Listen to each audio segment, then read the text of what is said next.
Did you know there's a hidden WhatsApp privacy feature that can protect your chats? Here's how to use it.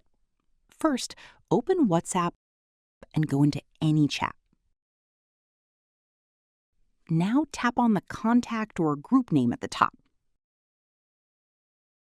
Scroll down and find Advanced Chat Privacy. This option is usually turned off. Just enable it.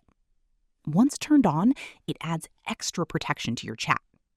For example, media like photos and videos won't autosave to the other person's gallery. Also, the chat can't be exported, so the full conversation can't be shared outside WhatsApp. Another benefit is that AI features are disabled in that chat, adding more privacy. This works on both Android and iPhone, and it doesn't notify the other person. Your messages will still work normally. It just adds an extra layer of security. And yeah, that's how you enable WhatsApp Advanced Chat Privacy to keep your conversations more secure.